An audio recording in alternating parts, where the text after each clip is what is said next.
यार सलार के टीजर ने 48 आवर्स में 100 मिलियन प्लस व्यूज गेन करके ये प्रूफ कर दिया है कि प्रभास के जो डाई हार्ड फैंस है वो जेन्युइनली डाई हार्ड है और उन्हें प्रभास की 2-3 फिल्म में फ्लॉप हो जाने पर भी कोई फर्क नहीं पड़ता। प्लस एक सबसे बड़ा रीजन ये भी है कि सलार एक ऐसे यूनिवर्स से कनेक्ट करने वाली है जिसकी वर्ल्ड बिल्डिंग इतनी हाई लेवल पे की गई है कि उसका सिर्फ एक नाम ही काफी है। तो इस वीडियो में सलार के टीजर से कुछ ऐसे कनेक्शंस की बात करेंगे जो इसे केजीएफ यूनिवर्स से कनेक्ट करती है एंड एक पॉपुलर फैन थ्योरी के ऊपर भी थोड़ा सा डिटेल में बात करेंगे कि वो किस हद तक सही हो सकती है। सो वीडियो को एंड तक जरूर देखना। सबसे पहले तो यहाँ टीजर के स्टार्टिंग में कुछ अफ्रीकन्स को दिखाया जाता है एंड अगर आपको पता ना हो तो मैं बता दूं कि केजीएफ यूनिवर्स का अफ्रीका से बहुत ही बड़ा कनेक्शन है, क्योंकि पहले आप रॉकी एंड इनायत खलील का ये कॉन्वर्सेशन सुनो।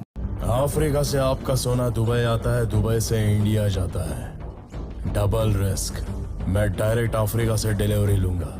पूरा रिस्क मेरा। इसका मतलब रॉकी जैसे केजीएफ में गोल्ड की माइनिंग करवाता था वैसे इनायत खलील भी अफ्रीका में कहीं पर गोल्ड की माइनिंग करवाता था एंड वहां से गोल्ड पहले दुबई मंगवाता था फिर इंडिया में रॉकी के पास भेजता था। इसका मतलब इस टीजर में अफ्रीकन्स को दिखाना एक बहुत ही बड़ा रेफरेंस हो सकता है केजीएफ के साथ इसके कनेक्शन का। इसके बाद आप लोग इस फोटो को ध्यान से देखोगे तो आपको पता चलेगा कि ये दोनों लोकेशंस एक ही है। एक तो है केजीएफ के पोस्ट क्रेडिट सीन का एंड दूसरा सलार के टीजर का, और ये वही लोकेशन है जहाँ केजीएफ 2 के पोस्ट क्रेडिट सीन में मिलिट्री अपना बेस बनाई हुई थी और रमिका सेन वहां पर जाती है एक फाइल को पढ़ने जिसमें कि रॉकी के इंटरनेशनली किए हुए कारनामों का कच्चा चिट्ठा होता है और उस फाइल को रमिका सेन ने उसी मिलिट्री बेस में रखा हुआ था। इसके अलावा एक और बड़ा कनेक्शन सलार का केजीएफ से है कि केजीएफ के मेकर्स की जो टीम थी वही सेम टीम सलार के लिए भी काम कर रही है एंड इसमें भी वही same colour tone, same cinematography, same types के बीजीएम एंड सेम वही डायलॉग्स बोलने के तरीके जो कि मेन कैरेक्टर को बिल्डअप करने का काम करती है। और अब अगर कुछ फैन थ्योरीज की माने तो केजीएफ 2 में जो फरमान का कैरेक्टर है वही होगा सलार। पर अभी इसको थोड़ा सा साइड में रखते हैं और पहले ये बात करते हैं कि सलार का एक्चुअल में इस फिल्म में क्या रोल होने वाला है। ये टीजर में जिन लोगों को मारता हुआ नजर आ रहा है वो लोग आखिर है कौन, और जो पृथ्वीराज सुकुमारन का कैरेक्टर है उसका इस फिल्म में क्या रोल होने वाला है। तो देखो, जो इसमें पृथ्वीराज का कैरेक्टर है उसका नाम है वरदराजन। तो ऐसा हो सकता है कि वरदराजन केजीएफ को हथियाना चाहता है, पर जैसा कि हमने केजीएफ 2 के पोस्ट क्रेडिट सीन में देखा था कि केजीएफ पर इंडियन फोर्स मिलिट्री ने अपना बेस बना लिया है, तो इस टीजर में जो ये मिलिट्री दिखाई दे रही है वो वही इंडियन फोर्स वाली मिलिट्री है एंड प्रभास यानी कि सलार जिन लोगों को मार रहा है वो या तो पृथ्वीराज के गैंग के हो सकते हैं या फिर कोई अलग गैंग के, क्योंकि ये बात तो हम लोग अच्छी तरह से जानते हैं कि केजीएफ पर कई लोगों की नजर थी। और यहाँ अगर आप लोग वरदराजन के कैरेक्टर को थोड़ा सा ध्यान से देखोगे तो इसके फोरहेड पर आप लोग एक बड़ा सा काला टीका नोटिस कर सकते हो और ऐसा ही काला टीका हमें केजीएफ में गरुड़ा के फोरहेड पर भी देखने को मिला था। तो ऐसा हो सकता है कि वरदराजन का गरुड़ा के साथ कोई ना कोई कनेक्शन जरूर हो। और अगर आप लोग यहाँ पे प्रभास के लुक को देखोगे तो वो बहुत ही ज्यादा प्रोफेशनल एंड ट्रेंड कमांडर की तरह दिखाई पड़ता है। तो सलार यहाँ पर मिलिट्री के अगेंस्ट नहीं बल्कि उन्हीं की तरफ से होकर लड़ रहा है और उन लोगों को मार रहा है जो कि रॉकी के गैर हाजिरी में केजीएफ को हथियाना चाहते हैं। और क्योंकि सलार का मतलब कमांडर यानी चीफ होता है तो यहाँ पर सलार उन मिलिट्रीज का एक कमांडर या चीफ हो सकता है। अब आते हैं फरमान वाली थ्योरी पर। तो हाँ, ये हो सकता है कि फरमान ही सलार है और इसका सबसे बड़ा रीजन ये है कि अगर आप लोग सलार के कास्टिंग को देखने जाओगे तो उसमें ईश्वरी राव का कैरेक्टर एंड जो फरमान का बचपन वाला कैरेक्टर था उन दोनों को इसके कास्टिंग में मेंशन किया गया है। और ईश्वरी राव के कैरेक्टर के बारे में ये मेंशन किया गया है कि वो सलार के मदर का रोल प्ले करेगी, पर फरमान का जो कैरेक्टर है उसे यहाँ पर मेंशन नहीं किया गया है एंड ये ऑब्वियस सी बात है कि अगर उसे मेंशन कर देंगे तो सारा सस्पेंस खत्म हो जाएगा। एंड हम लोग ये जानते हैं कि ईश्वरी राव का एक ही बेटा था और जो कि मर गया या फिर जिंदा है ये रॉकी के अलावा किसी को नहीं पता, क्योंकि मरते हुए उसका चेहरा एक बार भी नहीं दिखाया गया है। एंड मूवीज का ये सबसे बड़ा रूल है कि जब तक आप किसी कैरेक्टर को अपनी आंखों से मरा हुआ नहीं देख लेते आप उसे मरा हुआ तो बिल्कुल भी नहीं मान सकते। इसका मतलब फरमान जिंदा है एंड रॉकी ने उसे बचाकर किसी बड़े मकसद के लिए रखा होगा एंड हो सकता है रॉकी ने फरमान को मिलिट्री ज्वाइन करने के लिए बोला हो, क्योंकि भले ही पहले उसे एक राइफल तक चलानी नहीं आती थी पर उसके अंदर एक जज्बा था कुछ बड़ा करने को एंड रॉकी के लिए तो वो कुछ भी कर सकता था। तो रॉकी ने उसे केजीएफ पर मंडरा रहे गिद्धों से उसके प्रोटेक्शन के लिए चुना होगा एंड रॉकी ने ये सारा प्लान पहले ही सेट कर लिया होगा कि उसके जाने के बाद मिलिट्री यहाँ पर बेस बनाएगी एंड सलार उस मिलिट्री का कमांडर होगा एंड इसके बाद वो मिलिट्री के थ्रू रॉकी की गैर हाजिरी में रॉकी के केजीएफ की रक्षा करेगा। और ये चीज तो इस टीजर से ही साबित होती है कि सलार कोई ऐरा गैरा आदमी नहीं है, क्योंकि जिस तरह से उसके वेपन्स ऑफ चॉइस है और जो फाइटिंग स्किल्स नजर आ रही है उसके अंदर वो काफी ज्यादा professional and well trained commander की तरह दिखाई पड़ता है। एंड दूसरी तरफ सलार 2 पार्ट्स में बन रही है और ये पहला पार्ट है जिसका नाम है सीज फायर यानी कि युद्ध विराम, मतलब चल रहे युद्ध को कुछ समय के लिए रोक देना। इसका मतलब सलार में जो वॉर हो रही है उसे फिल्म के एंड होते होते कुछ वक्त के लिए रोक दिया जाएगा एंड इसके दूसरे पार्ट में इसे फिर से कंटिन्यू किया जाएगा। तो बस आज के लिए इतना ही। अगर आप लोग के मन में भी सलार से रिलेटेड कोई थ्योरीज है तो आप लोग उसे कमेंट सेक्शन में बता सकते हो और अगर ये वीडियो पसंद आई हो तो अपने दोस्तों को भी शेयर जरूर करना। बाकी हम लोग मिलते हैं हमेशा की तरह एक नई वीडियो में, तब तक के लिए बाय।